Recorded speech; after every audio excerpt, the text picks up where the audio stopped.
Media మిత్రులందరికీ ఎన్నికైన వెంటనే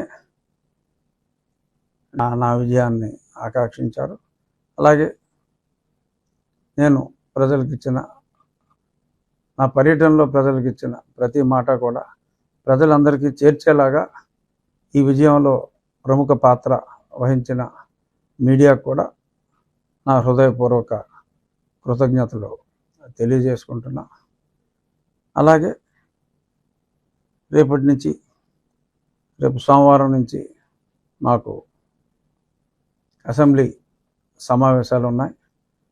అసెంబ్లీ సమావేశాలు అయిన తరువాత నేను ఆల్మోస్ట్ అన్ని గ్రామాలు మళ్ళీ పర్యటించి ఆ గ్రామాల్లో ఉన్న ప్రజలందరికీ కూడా, ప్రతి గ్రామం కొంత సమయం పడుతుంది, ఒక 10 రోజులు పట్టవచ్చు, ప్రతి గ్రామం కూడా వెళ్ళి ఆ గ్రామంలో ఉన్న తెలుగుదేశం, జనసేన, భారతీయ జనతా పార్టీ నాయకుల్ని, కార్యకర్తలనే కాకుండా నన్ను వ్యక్తిగతంగా అభిమానించి మరి నా విజయానికి దోహదపడిన ప్రజలందరికీ కూడా నేను వారందరినీ కలిసి ధన్యవాదాలు చెప్పుకునే కార్యక్రమం రేపు అసెంబ్లీ సమావేశాలు అయిన వెంటనే నేను మొదలు పెడతాను. సో మీడియా ముఖంగా అందరికీ కూడా ఇది తెలియచేయాలనేది నా ఆకాంక్ష. ఇక మీరు సరే జనరల్ విషయాలు కూడా కొన్ని మాట్లాడుకుందాం. బొత్తిగా అసలేమి మాట్లాడకపోతే ఈడికేమైందిరా బాబు అనుకుంటారు. సో వైఎస్ఆర్ కాంగ్రెస్ పార్టీ వాళ్ళు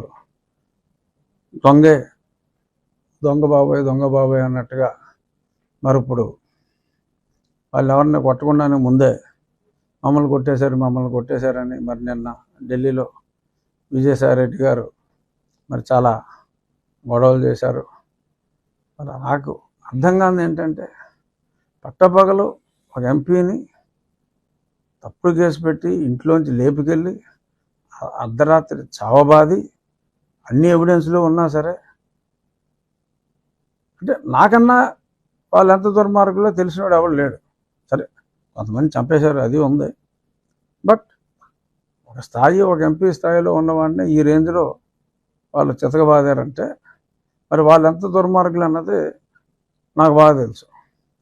మరి వాళ్ళు ఇవాళ అలా చేశారు ఇలా చేశారని కనీసం నా ఫ్లెక్సీని కూడా 4 సంవత్సరాల్లో ఎవరిని కట్టనవల్ల. అది మీ అందరికీ తెలుసు. మీడియా ఎవరైనా కడితే వాళ్ళకి ఆ పోలీసు వాడు ఫోన్ చేసి వార్నింగ్ ఇచ్చేవాడు. సో మరి ఈ రకంగా అన్ని దురాగతాలు చేశారు. ఇప్పుడు అసలు ఏమీ జరగకుండానే వాళ్ళు చేసింది వీళ్ళు రిపీట్ చేస్తారేమో అనే భయంతో ముందే అమ్మాయి బాబాయ్ కొట్టేస్తున్నారు, చంపేస్తున్నారు.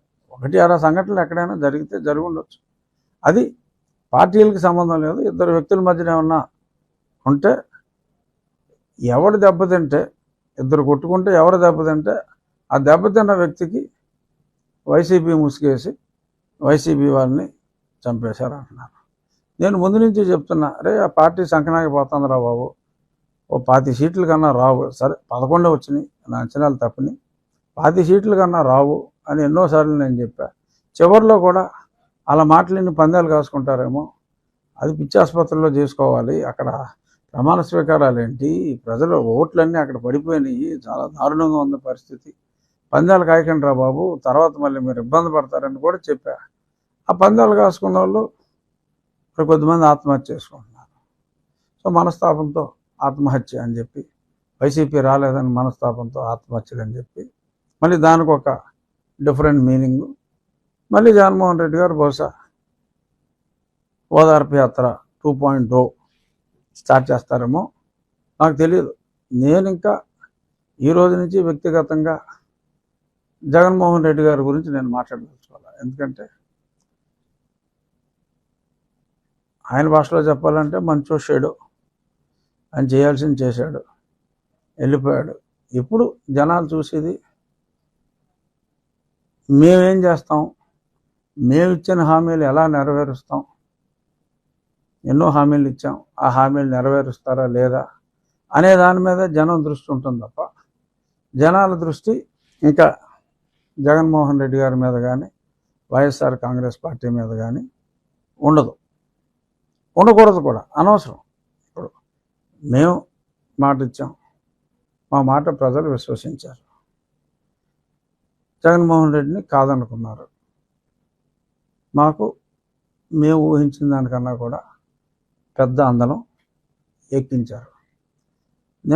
మొన్న మా ఎమ్మెల్యేల మీటింగ్లో కూడా చంద్రబాబు నాయుడు గారు అదే స్పష్టంగా చెప్పారు. మనకి ప్రజలు అధికారం ఇవ్వలేదు, మనకి ప్రజలు ఒక బాధ్యత అప్పచెప్పారు. ఆ బాధ్యతని సక్రమంగా నిర్వహించాలి. దాడులు ఇటువంటివి మనం చేయకూడదు. చట్ట ప్రకారం తప్పు చేసిన వాళ్ళని శిక్షించాలి. సో దీనికి ఒకరోజు ముందుగానే నేను చట్ట ప్రకారం ఒక పోలీస్ కంప్లైంట్ కూడా ఇవ్వడం జరిగింది. బహుశా నేడో రేపో, మరి నిన్నటి వరకు పోలీస్ అంతా కూడా ప్రమాణ స్వీకార ఏర్పాట్లో ఉంది కాబట్టి బహుశా 1-2 రోజుల్లో మరి అది ఎఫ్ఐఆర్ కూడా నా కస్టోడియల్ టార్చర్ మీద. ఎందుకంటే ఇన్ని తన్నులు తిని మిలిటరీ హాస్పిటల్ రిపోర్ట్లు ఇంత క్లియర్గా ఉండి కస్టోడియల్ టార్చర్ జరిగింది అన్న నాకే నేను న్యాయం చేసుకోలేకపోతే ఇంకా కామన్ మ్యాన్కి ఇంకా న్యాయం జరుగుతుంది అన్న దాని మీద నమ్మకం పోయి ప్రమాదం ఉంటుంది. కాబట్టి నేను నా నిర్ణయం నేను తీసుకుని, చాలామంది అనుకుంటున్నారు దీని వెనక ఇంకెవరో ఉన్నారు, పార్టీ పెద్దలు ఉన్నారని. నేను ఎవరితోటి మాట్లాడాల. Law should take its own course of action అనే ఉద్దేశంలో నేను ఆ కంప్లైంట్ని ఇవ్వటం జరిగింది. డెఫినెట్గా ఇక్కడ న్యాయం జరిగితే ప్రజలకు కూడా వాళ్ళకి జరిగిన అన్యాయాల మీద చట్ట ప్రకారం న్యాయం జరుగుతుంది అనే ఒక నమ్మకం వస్తుంది అనేది నా విశ్వాసం. చూద్దాం మరి నా విశ్వాసం ఏమవుతుంది అనేది తెలుస్తుంది. సో ఇప్పుడు ఈ ప్రభుత్వం మీద, మా ప్రభుత్వాన్ని కూడా అనొచ్చు, నేను మంత్రివర్గంలో లేనంత మాత్రాన మా ప్రభుత్వం అంటంలో తప్పేం లేదు. మా ప్రభుత్వం మీద ఇప్పుడు ప్రజలు ఎంతో విశ్వాసం, అతి విశ్వాసం అని కూడా చెప్పచ్చు, అంత విశ్వాసం ఉంది. కాబట్టి ముఖ్యమంత్రి గారు చెప్పినట్టు అత్యంత బాధ్యతాయుతంగా ఉండాలి.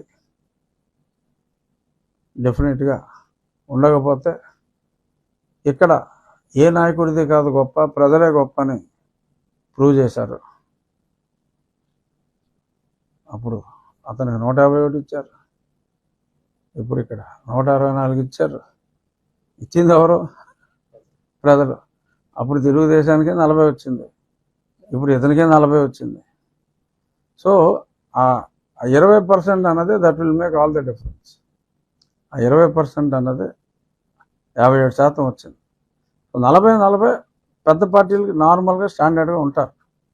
ఆ 20 అన్నది ఇంపార్టెంట్. వాళ్ళే టిల్ట్ చేసేది న్యూట్రల్ ఓటర్లో ఎటువంటి పార్టీ అఫిలియేషన్ లేకుండా నిజంగా ప్రజా సంక్షేమం కోసం మంచి జరుగుతుంది అనుకుంటే వేసేవాళ్ళు వాళ్ళే. సో వాళ్ళ మనసు నొచ్చుకోకుండా మా ప్రభుత్వం ముందుకెళ్తుంది. అందులో ఎటువంటి అపనమ్మకం ఎవరో పెట్టుకోవాల్సిన పని లేదు. అందరూ ఒళ్ళు దగ్గర పెట్టుకుని పనిచేయాలని చెప్పి ముఖ్యమంత్రి గారు చెప్పారు. సో ఆ రకంగానే తెలుగుదేశం పార్టీ వాళ్ళైనా ఎవరైనా ప్రజాస్వామ్యాలు ఎవరైనా ఒళ్ళు దగ్గర పెట్టుకోకపోతే ఏమవుతుంది రిజల్ట్ అన్నదే ప్రత్యక్షంగా మళ్ళీ నిన్నగా మనం చూసాం. కాబట్టి దాని ప్రకారం ఉంటుందని నేను అనుకుంటున్నా. చూద్దాం. ఇంకా ఈ ప్రశ్నలు ఏమన్నా ఉంటే అన్ని సామాజిక వర్గాలకి చంద్రబాబు నాయుడు గారు సమతూకంతో చేశారు. క్షత్రియ సామాజిక వర్గానికనే ఉన్న కూటమిలో సభ్యులకి ఏ విధమైన స్థానాన్ని కానీ భర్తీ కానీ దీని మీద మీ ఒపీనియన్ ఏముంటుంది, ఇంకా ఇస్తారేమో. ఎవరని ఎందుకు అనుకోవాలి? ఎందుకంటే మరి డెఫినెట్గా అన్ని సామాజిక వర్గాలు కూడా ఓట్లు వేయకపోతే ఇంత పెద్ద విజయం రాదు. సో ఆ ఓట్లు అంత పెద్ద విజయం అందటంలో క్షత్రియుల పాత్ర డెఫినెట్గా చాలా ఎక్కువగా ఉంది. నాకు చెప్పాలి అంటే కనీసం క్షత్రియులు సంఖ్యాబలంగా ఓకే కాస్త ఒక 1% అయినప్పటికీ చాలామందిని, ఎందుకంటే సమాజంలో అందరికీ తల్లో నాలుగులో ఉంటారు కాబట్టి చాలామందిని ఇన్ఫ్లుయెన్స్ చేసే కెపాసిటీ ప్రజల్లో గౌరవం ఉన్న, అంటే వేరే కమ్యూనిటీలు గౌరవం లేదని నేను అంటున్నా, ప్రజల్లో వన్ ఆఫ్ ది గౌరవం ఉన్న కమ్యూనిటీస్లో క్షత్రియ కమ్యూనిటీ కూడా ఉంది కాబట్టి ఆశించటం సహజం. ఇంకా టైం ఉంది కాబట్టి ఎవరో ఒక క్షత్రియుడికి, నాకని నేను అంటలా, ఎవరో ఒకరికి ఏదో ఒక పదవి ఇస్తారేమో అని నేనైతే అనుకుంటున్నా. అందరికీ ఒకేసారి ఇవ్వలేకపోవచ్చు. కాన్స్టిట్యూన్సీలో మీరు ఎమ్మెల్యే క్యాంపెయిన్ ఉండగానే మీరు నియోజకవర్గంలో ఒక గ్రామాన్ని మోడల్గా తీసుకుని ముందుకి వెళ్ళే ఉద్దేశంతో వచ్చేస్తారు. ఇది ఆ గ్రామం ఏంటి, ఆ గ్రామంలో ఏది చెప్పడం అంటే కాదు, నేను ఇన్స్పిరేషన్గా తీసుకున్నది ప్రాతల మరక. ఆ గ్రామంలో మరి ఆ శివవర్మ గారు ఆ గ్రామాన్ని అభివృద్ధి చేసిన తీరు చూస్తే అసలు నాకు చెప్పాలంటే మెంటలు వచ్చింది. ఇంత అందమైన ఊరు, అంటే ఒక పల్లెటూరు ఎంత అందంగా ఉండాలో ఊహించుకుంటే కూడా అంత అందంగా ఉండదు. ఆ మంచినీటి చెరువే ఒక స్విమ్మింగ్ పూల్లో ఉంది, అంత నీట్గా ఉంది. అదంతా ఆ ఒక్క వ్యక్తి వల్ల సాధ్యమైంది. సో ప్రతి గ్రామంలోనూ ఆయన ఇన్స్పిరేషన్తో ఒక 5గురు శివవర్మల్లాగా ఉంటే ఉండి నియోజకవర్గం మొత్తం కూడా అద్భుతంగా తయారవుతుంది. కానీ అదంతా ఈజీ కాదు, అది ఆయన సొంత డబ్బులతో ఆయన చేశారు. కానీ ప్రతి గ్రామంలోనూ డబ్బులు ఉన్న వాళ్ళు ఉన్నారు, కానీ కాన్సెప్ట్ కానీ హృదయం ఉన్న వాళ్ళు కానీ తక్కువగా ఉన్నారు. బట్ వాళ్ళని మోటివేట్ చేసి ప్రతి గ్రామం కూడా ఆ శివవర్మ గారి ప్రాతలమ్మ గ్రామంలాగా అభివృద్ధి చేయాలి. ముందు క్లీన్గా ఉండాలి. ఈ ఇంటోటి చెత్త తీసి పక్కింట్లో వేసేస్తున్నాడు, ఆ ఇల్లు బాగోవాలి. ఆ కాన్సెప్ట్ పోలా ఇంకా. బట్ ఆ ఊర్లో అది లేదు. సో ఆ కాన్సెప్ట్తో గ్రామాలన్నీ కూడా అభివృద్ధి జరగాలి. బహుశా మరి గ్రామీణాభివృద్ధి శాఖ పవన్ కళ్యాణ్ గారికి పంచాయతీరాజ్ అని పేపర్లో రూమర్స్. డెఫినెట్గా పవన్ కళ్యాణ్ గారిని నేను రేపు అసెంబ్లీ సమావేశాల్లోనే ఆహ్వానిస్తా. మీరు ఈ ఊరు వచ్చి చూడండి, ఆంధ్రప్రదేశ్లోని ప్రతి గ్రామాన్ని ఈ ఊరు ఇన్స్పిరేషన్గా తీసుకుంటే కొంతలో కొంతైనా మనం చేయగలం అని వారిని నేను అడుగుతాను. వారిని కూడా తీసుకొచ్చి ఆ ఊరు చూపెట్టి ఒక రోల్ మోడల్ లాగా చేయాలి అనేది నా కోరికలు అయితే ఉన్నాయి, ఓపిక ఉంది, డెఫినెట్గా చేయగలమని అనుకుంటున్నాను. ఇక మెయిన్ నేను చెప్పింది మంచినీటి సమస్య, డ్రైనేజ్ సమస్య.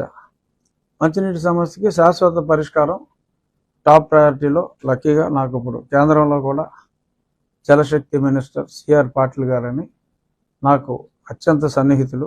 గుజరాత్లో 4వసారి ఆయన ఎప్పుడు 6.5 లక్షలు తక్కువ మెజార్టీతో నెగ్గల. ఈసారి 7,76,000 మెజార్టీ ఆయనకు వచ్చింది. ఆయన కేటాయించడం జరిగింది. నాకు వ్యక్తిగతంగా కూడా చాలా సన్నిహితులు. సో ఈ గవర్నమెంట్లో మరి అది కూడా బహుశా పవన్ కళ్యాణ్ గారి గ్రామీణాభివృద్ధి అంటే రూరల్ డెవలప్మెంట్ ఆయన దగ్గర ఉండొచ్చు కాబట్టి ఎవరైతే వాళ్ళు ఆ శాఖ ఎవరి దగ్గర ఉన్నా ఆ శాఖతో, ఆ కేంద్రంతో, ముఖ్యంగా నా నియోజకవర్గంలో మేజర్ ప్రాబ్లం కాబట్టి కీ రోల్ తీసుకుని ఆ ఫండ్స్ ఎలకేషన్ ఫాస్ట్గా వచ్చేలాగా చేస్తాం. ఈలోపు ఆ పరిమళ నుంచి ఆ ఉన్న లైన్కి ఆ మరమ్మతులన్నీ చేసి దానివల్ల ఒక 45-46 గ్రామాలకి, ఈ 70లో 45-46 గ్రామాలకి టెంపరీగా ఒక మంచి పరిష్కారం వచ్చే అవకాశం ఉంది. ఆల్రెడీ ఇంజనీర్స్తో అది నేను మాట్లాడాను, కలెక్టర్ గారికి కూడా చెప్పాను. రేపు మా అసెంబ్లీ సమావేశాలు అయ్యాక కలెక్టర్ గారితో మీటింగ్ పెట్టుకుని ఆ పని కూడా ప్రారంభించి తాత్కాలిక ఉపశమనం, దానికి పెట్టిన ఖర్చు రేపు ఆ పర్మనెంట్ దాంట్లో కూడా ఇంటిగ్రేట్ అయ్యేలాగా, వేస్ట్ అవ్వకుండా ఉండేలాగా చేస్తాను. అలాగే ఈ గుర్రపు డెక్క ఈ నివారణకి ఒక డ్రైన్ గురించి మన కలెక్టర్ గారితో మాట్లాడటం జరిగింది. నేను కూడా ఒక ఆలోచన ఏంటంటే ఒక 2-3 బుల్డోజర్లు పర్మనెంట్గా ఇక్కడ ఇచ్చి, ఇప్పుడు కాంట్రాక్టర్లు అంటే దోపిడీ అయిపోతుంది. ఎవరికైతే అది ఉపయోగపడుతుందో వాళ్ళు డీజిల్ కొట్టించుకునేలాగా ప్రభుత్వం నుంచి సహకారం ఉంటుంది. నేను వెహికల్స్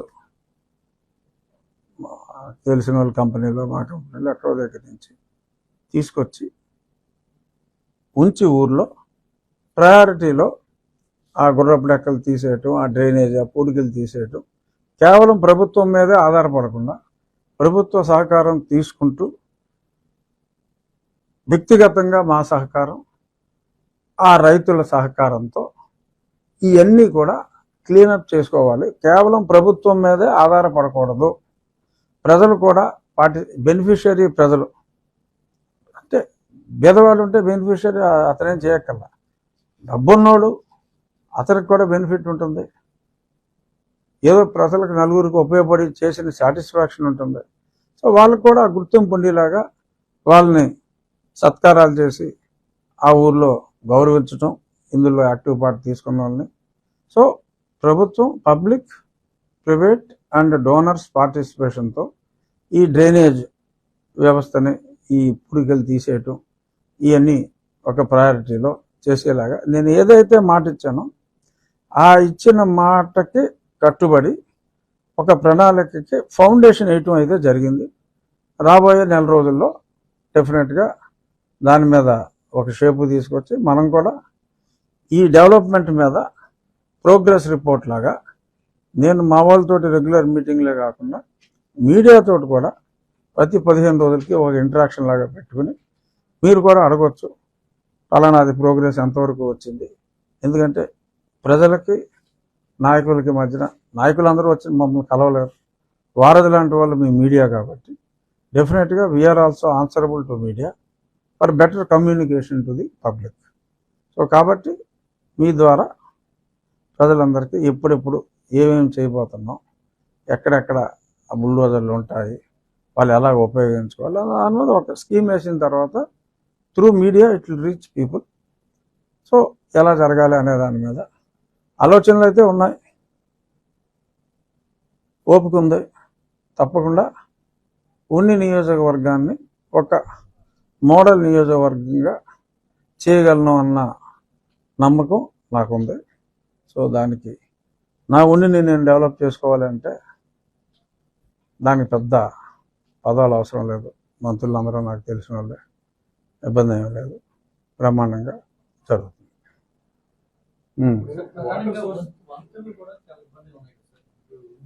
ఇది అది మెయిన్ ఈ వంతెన, మా కోపెల్ల వంతెన. అది నేను గతంలోనే వైఎస్ఆర్ గవర్నమెంట్లో ఉన్నప్పుడే క్లియర్ చేయించా.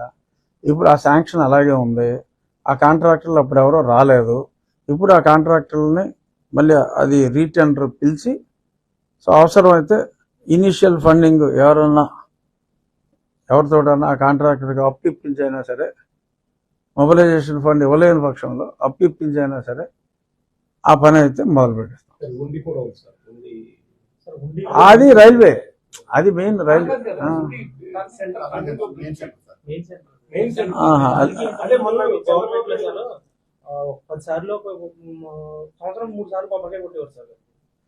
ఆల్రెడీ 30 సార్లు అయిపోయిందా?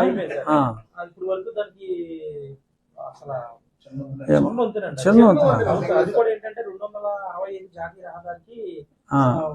మార్చారండి. 216 నుంచి 165 వచ్చింది సార్.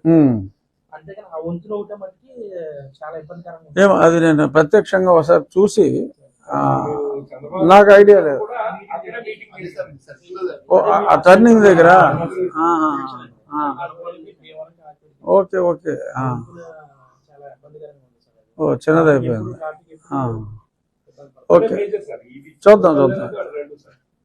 తర్వాత సార్ ఇప్పుడు వాటర్ కు సంబంధించి అంటే మీరు చెప్పినంత ప్రాసెస్ జరుగుతుంది. మెయిన్ వాటర్ సంబంధించి ఈవెన్ పెన్నాడు ఉందండి, అక్కడ ఇవాళ అక్కడ ఫెటరైజేషన్ చేసినా వాటర్ తాగలేని పరిస్థితి ఉందండి. అలాంటి దాన్ని ఏదన్నా ముందు మోడల్గా తీసుకుని అభివృద్ధి చేయడానికి ఫస్ట్ ఆఫ్ ఆల్ ఆలోచన ఉన్నది. అంటే మీరు చెప్పేదాకా నాకు ఆ సమస్య తెలియదు. డెఫినెట్గా వాటర్ ప్రయారిటీ కాబట్టి ఆ వాటర్లో ముందు ఉన్న సిస్టమ్ని ఎలాగా ఉపయోగించాలి అనేది డెఫినెట్గా టాప్ ప్రయారిటీ. అది మినిమం కామన్ సెన్స్. ముందు ఉన్నదాన్ని బాగు చేసుకోకుండా ముందుకెళ్ళటం అనేది ఎటుతీరుగా ఉండదు. డెఫినెట్గా అది ప్రయారిటీలో పెట్టుకుందాం. అంతేనా? ఇంకేమి నాటి ప్రశ్నలు ఏమి లేవు కదా? సరే. For more videos subscribe to BCN channel. గంట మర్చిపోకండి, కొట్టేసేయండి. Please subscribe BCN channel. Please subscribe BCN channel. ఇందులో మీకు కావాల్సిన అన్ని రకాల హంగులు ఉంటాయి. Hi, this is MM Sri Lanka. Please subscribe to BCN channel.